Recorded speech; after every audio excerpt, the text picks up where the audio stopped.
नमस्कार मित्रों, आज की इस दैविक यात्रा में हम हैं दनकौर में।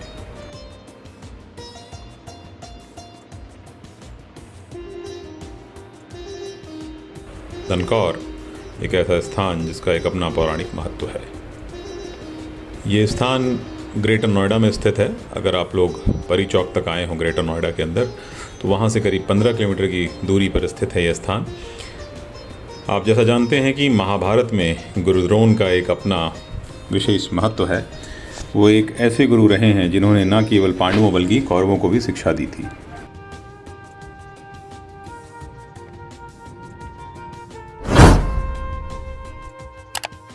सामने ये गुरु द्रोण के मंदिर की गौशाला, काफ़ी बड़ी गौशाला है ये।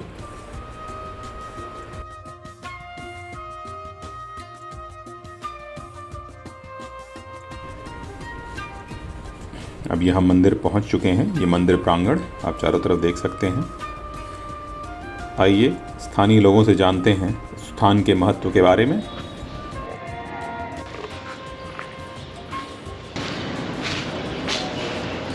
ये कुंड भी उसी समय से है, पहले से? ये प्राचीन कुंड है, पक्का कुंड कहा जाता है इसको। ये कुंड है इसी मंदिर से मिला हुआ है, और इसी कुंड में वो वहाँ कुआं है। अच्छा, एक बार चल सकते हैं वहाँ तक? हाँ चल सकते हैं, आइए। उसी कुंड में वो द्रोणाचार्य मूर्ति मिली थी।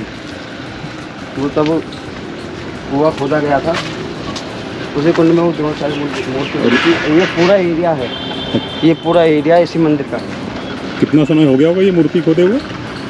देखिए, महाभारत कालीन की मूर्ति है। ये कहा नहीं जा सकते क्योंकि हम यहाँ के नहीं हैं तो हम यहीं से ही। कहा जाता है कि इसमें ये जो अखाड़ा है, इसमें पहले दूध था, दूध भरा रहता था, और जो कि उस कुएं के अंदर हमारे कुछ संत थे, उन्होंने तपस्या कर रही थी वहाँ। उन्होंने तब तपस्या कर रहे थे तो कुछ औरतें आईं, उन्होंने अपनी जो डोलची थी वो पानी लेने के लिए उसमें डाली। वो पानी लेने की जैसे डाली, वो उसमें डूब गई, और डूबते ही उनके सिर पे आके लग गई। उन्होंने इसे श्राप दे दिया कि इसमें कभी भी तुम्हें पानी नहीं मिलेगा। कितने भी यहाँ बारिश हो जाए, बरसात हो जाए, यहाँ कभी भी पानी नहीं भरता इस एरिए में। यहाँ हमने कई बार देखा है, और नोट भी क्या है कि हम तब यहाँ पानी भरवाते हैं तो यहाँ कभी पानी नहीं भरता। यहाँ ऐसा लगता है कि कभी यहाँ बारिश हुई ही ना हो। और ये कुआं है, ये कुआं जिसमें मूर्ति मिली, ये कुआं। अच्छा, ये कुआं है। यस। तो ये कब भरा? कुछ शुरू से ऐसे ही था? शुरू से ऐसे था। जब ये इसमें मूर्ति मिली थी तो ये बंद कर दिया गया। तो मित्रों, आप देख सकते हैं ये जो स्थान है, अगर इसके चारों तरफ आपको मैं दिखाऊं तो ये एक बहुत बड़ा पोखरा है, बावली है, जो भी शब्द इसको आप कहना चाहें। और स्थानीय मान्यताओं के अनुसार जैसा कि दुर्वासा ऋषि यहाँ पर आए थे और इस कुंड से जल लेने का प्रयास किया उन्होंने, और यहीं पर उनका कलश गिर गया या नहीं मिला, और उन्होंने श्राप दिया कि ये बावड़ी 3 दिन से ज़्यादा कभी भी भरी नहीं रहेगी। इसीलिए अगर आप देखें, कितनी बताते हैं स्थानीय लोग, बारिश होती है, ये पूरी की पूरी बावड़ी खाली रहती है। आप ये पूरा दृश्य देख सकते हैं, काफ़ी बड़ी बावड़ी है ये इधर पीछे गौशाला है, और इसके ठीक पीछे जो दीवार आप सामने देख रहे हैं, इसके ठीक पीछे एक गौशाला है जिसे द्रोणाचार्य की गौशाला भी कहा जाता है। सामने ये कुआं है जहाँ से बताया जाता है कि द्रोण की मूर्ति मिली और इस मंदिर में स्थापित की गई। जी। आइए आगे बढ़ते हैं और मंदिर के बारे में जानते हैं। आज भी उस मूर्ति की मान्यता है, बहुत मान्यता है उस मूर्ति की। और संडे के दिन, कल के दिन यहाँ भीड़ बहुत अच्छी तादाद में आती है, जो कि अब लॉकडाउन के कारण अब भीड़ कम हो गई है, वरना यहाँ बहुत अच्छी मान्यता है इस मंदिर की। और शाम के टाइम तो संकीर्तन वीर्तन सब चलते हैं यहाँ पर।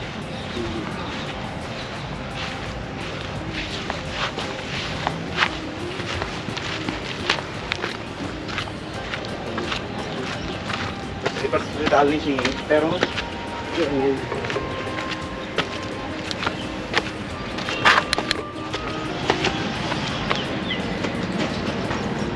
देखिए कितनी बड़ी बावड़ी है, मगर ये हमेशा सूखी रहती है।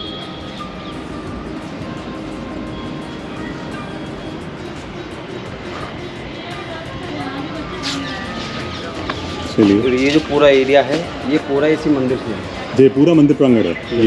ये दुकानें भी इसी में हैं। पूरा इसी में।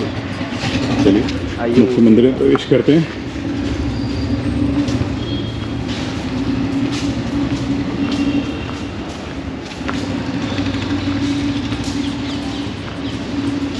ये एकलव्य जी की मूर्ति है।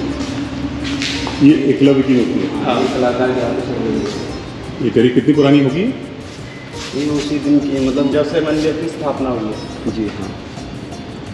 तो जब से मंदिर की स्थापना तब से ये एकलव्य की मूर्ति हाँ। यहाँ पर। और ये मेला कार्यालय जो कब लगता है मेला? ये जैसे मेला कार्यालय जन्माष्टमी। अभी मेला फिलहाल लगेगा नहीं, क्योंकि अभी लॉकडाउन के कारण, कोरोना के कारण। अच्छा, जन्माष्टमी पर बड़ा मेला लगता है हाँ। हर साल। कोरोना के समय कारण 2 साल से।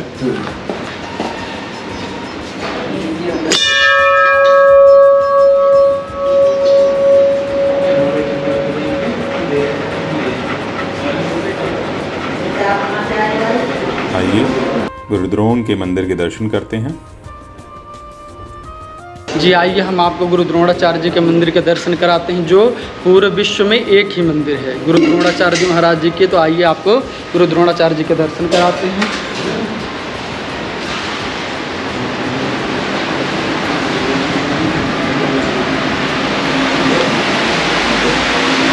ये है हमारे गुरु द्रोणाचार्य जी, जो एकलव्य द्वारा निर्माण किए गए हैं। ये वही मूर्ति है जो उस समय एकलव्य ने बनाई थी या ये बाद में बनाई गई? नहीं, ये एक महाभारत कालीन में वर्णन आया है कि जब क्या हुआ था कि जब 5 पांडवों को गुरु द्रोणाचार्य जी दीक्षा दिया करते थे, तो क्या हुआ जब एकलव्य को पता चला तो एकलव्य जाकर गुरु द्रोणाचार्य जी के पास ले गए और उनको प्रणाम किए, उनसे आग्रह करने लगे कि हे गुरुदेव, हम भी गुरु दीक्षा लेना चाहते हैं। तो गुरु द्रोणाचार्य जी ने उन्हें मना कर दिया, क्योंकि वो सिर्फ राजाओं और ब्राह्मणों के पुत्रों को ही गुरु दीक्षा दिया करते थे। तो क्या हुआ कि गुरु एकलव्य ने तो मन में ठान लिया मुझे गुरु दीक्षा लेके ही मानना है। उन्होंने क्या किया, वहाँ से निराश होके चले गए। जैसे ही निराश होकर वहाँ से गए तो क्या होता है, एक निर्जन वन में जाके एक कुटिया बनाई और कुटिया में गुरु द्रोणाचार्य जी की मानस मूर्ति बना करके उन्हीं से गुरु दीक्षा का अभ्यास करने लगे। एक समय क्या हुआ कि गुरु द्रोणाचार्य जी और 5 पांडव को लेकर वन की ओर भ्रमण करने के लिए गए। तो वहाँ पे क्या हुआ कि उनके संग में एक कुत्ता भी था, गुरु द्रोणाचार्य जी के संग में, और 5 पांडव के संग में एक कुत्ता था। तो जाके कुत्ता भटक करके एकलव्य के स्थान में पहुँच गया, जहाँ पे एकलव्य धनुर्विद्या का अभ्यास कर रहे थे। तो क्या हुआ कि जैसे कोई व्यक्ति अभ्यास कर रहा होगा तो उसमें विघ्न पैदा हो। अब जैसे वो देख के भौंकने लगा कुत्ता, जैसे कुत्ता देखकर भौंकने लगा तो उन्हें विघ्न होने लगा, यानी उन्हें फिर तो क्या हुआ, गुरु एकलव्य ने वो बाण ऐसे प्रहार किए कि कुत्ते का मुख ही बंद हो गया। पर विशेषता क्या थी कि वो कुत्ते को न खून बहा न चोट लगी, कुछ भी नहीं लगा। अब उसका मुख, क्योंकि वो भौंक रहा था तो उसका मुख बंद कर दिया गया। इतनी कुशाग्र बाण चलाते थे। तो वहाँ से जब कुत्ता जब वो बाण लेके एक गुरु द्रोणाचार्य जी के पास गया, जैसे गुरु द्रोणाचार्य जी के पास गया तो गुरु द्रोणाचार्य जी कुत्ते को देखकर आश्चर्यचकित हो गए कि ये कौन धनुर्धर है जो इतना कुशग्र धनुर चलाता है।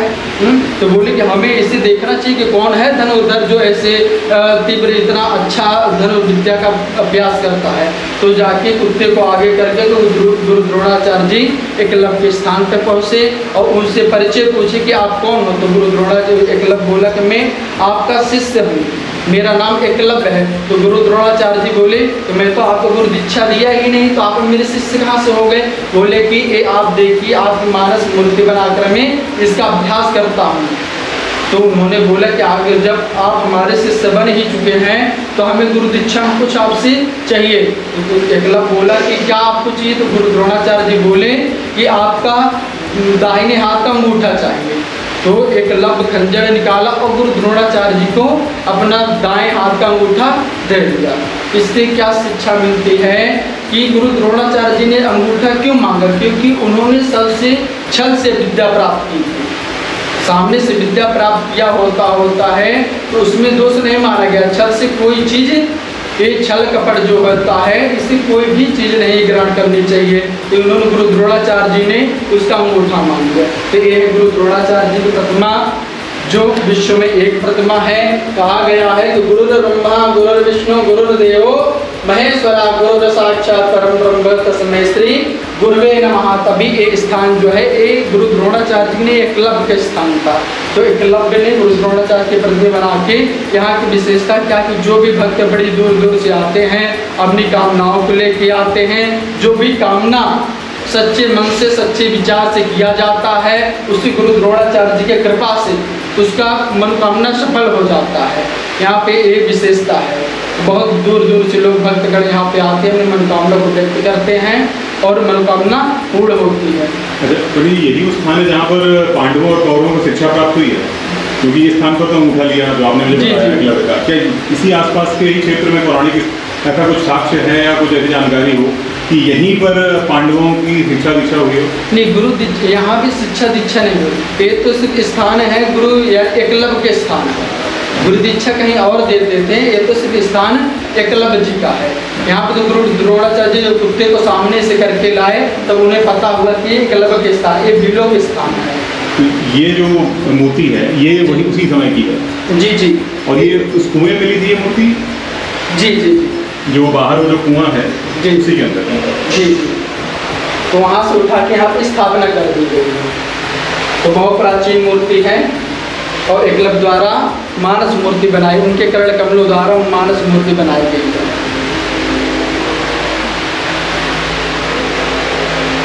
तो ये बाद में बनी है ये वाली? जी। अब यहाँ के विचार क्या है द्रोण नगरी का कि लोग यहाँ के जो भी भक्तगण हैं सब चाह रहे हैं कि सिर्फ एक प्राचीन मूर्ति है तो इसे शीशे में पैक कराना चाहते हैं कि सिर्फ दर्शन मात्र के लिए। और क्योंकि लोग अनेक प्रकार के भक्त आते हैं और तो पूजा पाठ करते हैं तो क्या है जल चढ़ाते हैं, अभिषेक करते हैं, तो मानस एक बाजू में बना दी गई है मूर्ति कि उनको सिर्फ दर्शन करिए और इनकी पूजा करिए, क्योंकि वही एक धरोहर है। तो धरोहर तो भी धीरे धीरे तो विलीन हो जाएगा, इसलिए सिर्फ दर्शन तो दर्शनार्थ मुक्ति, गुरु के दर्शन मात्र से ही लोगों के भक्तों का मुक्ति होती है। इसलिए गुरु द्रोणाचार्य जी की प्रतिमा को अब यहाँ के लोग चाह रहे हैं, उनके प्रतिमा को कांच में पैक करा दिया जाए।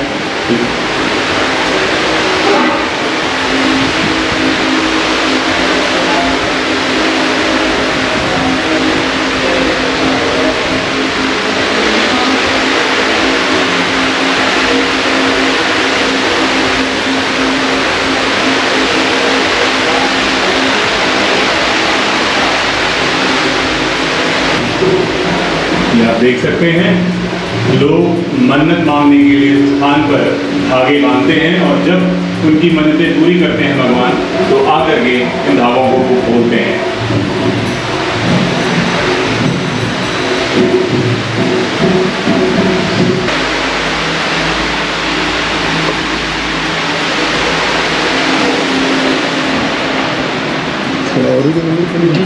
ये गुरु द्रोणाचार्य जी के बाद में बनाई हुई मूर्ति है। अच्छा, ये कितना पुराना होगा पंडित जी? ये तो गुरु द्रोणाचार्य जी की तो मेन वही मूर्ति है, तो बाद में बनाई गई है। जब और मंदिर का निर्माण हुआ था तब ये सब मूर्तियाँ स्थापित की गई। ये बाद में, ये सारी मूर्तियाँ बाद में बनी? जी जी। और सारी शिव राधा कृष्ण और गुरु द्रोणाचार्य जी की इसमें मूर्ति थी, स्थापना थी, और तो ये सब बाद में स्थापना थी। ये वर्तमान स्वरूप में मंदिर कितना पुराना होगा? वर्तमान में तो कम से कम लगभग 200 वर्ष। 200 वर्ष। आइए आप लोगों को पूरे मंदिर प्रांगण में स्थित विभिन्न देवी देवताओं के दर्शन कराते हैं। मित्रों, आपने या तो महाभारत पढ़ी होगी, सुनी होगी, या उसको टेलीविज़न पर देखा होगा और ये पाया होगा कि बहुत सारे लोग गुरु द्रोण पर यह आरोप लगाते हैं कि अपने शिष्य एवं अपने प्रिय शिष्य अर्जुन को श्रेष्ठ धनुर्धर साबित करने के लिए उन्होंने एकलव्य से उसके दाहिने हाथ का अंगूठा मांगा। पर बहुत से लोग इस बात को नहीं बताते या इसके बारे में नहीं जानते कि एकलव्य एक विरोधी राज्य से था। जी हाँ, एकलव्य के पिता मगध के सेनापति थे और मगध हस्तिनापुर का विरोधी राज्य था या शत्रु राज्य था। और कहीं ना कहीं गुरु द्रोण ये नहीं चाहते थे कि वो शिक्षा, वो शस्त्र जिसका दुरुपयोग हो सकता है वो किसी शत्रु राज्य के व्यक्ति या शत्रु राज्य के हाथों में ना जाए। इसलिए उन्होंने एकलव्य से उसका दाहिने हाथ का अंगूठा मांगा। इसके साथ साथ इस पूरी कथा में जैसा कि पंडित जी बता रहे थे कि एकलव्य ने एक स्वान, जो कि एक कुत्ता होता है, उसके मुख को तीरों से बांध दिया, या कहीं ना कहीं एकलव्य के व्यक्तित्व के बारे में भी दर्शाता है कि किस तरह का व्यक्ति वो रहा होगा जिसने एक ऐसे जीव को या उसके मुख को बांधा जिसकी नियति या प्रकृति यही थी कि वो भौंके। तो ये दर्शाता है कि कहीं ना कहीं एकलव्य एक सक्षम व्यक्ति नहीं था इस तरह की विद्या और शस्त्रों के लिए जिससे कि वह जिम्मेदारी पूर्ण व्यवहार कर सकता। तो शायद गुरुद्रोण ने जो अपना निश्चय या अपना फैसला लिया वह इन्हीं परिस्थितियों को देखते हुए लिया होगा। परंतु यह मैं आप लोगों के विवेक पे छोड़ता हूँ कि आप इस चीज़ को कैसे देखते हैं। मंदिर की एक अपनी गौशाला भी है, आइए उसे भी आपको दिखाते हैं।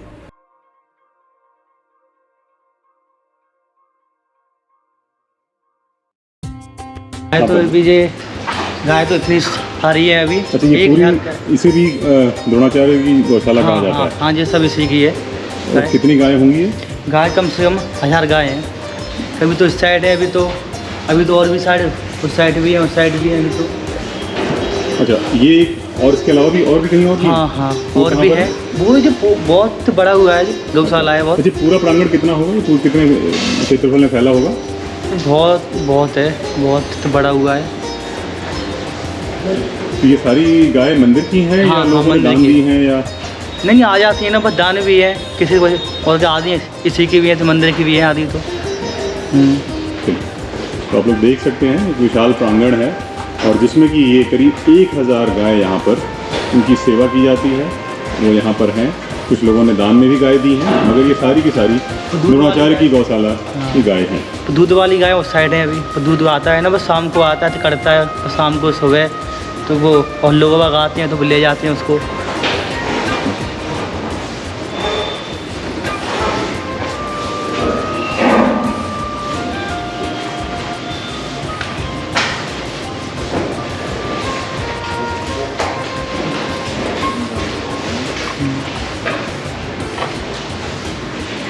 तो साइड है तो बहुत सारी।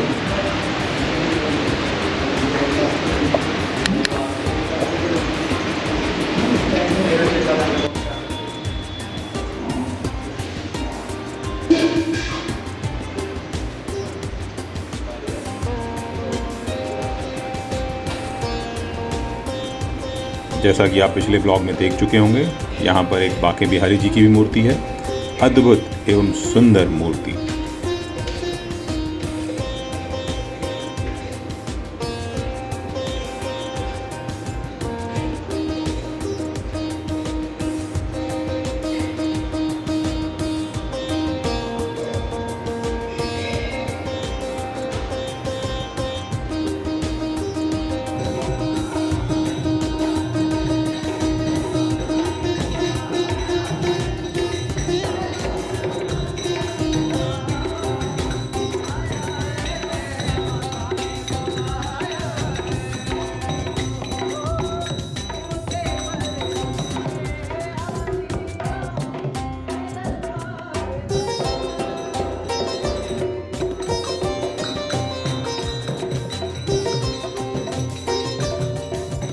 और यहाँ पर बाल गोपाल का सुंदर सा श्रृंगार हो रहा है।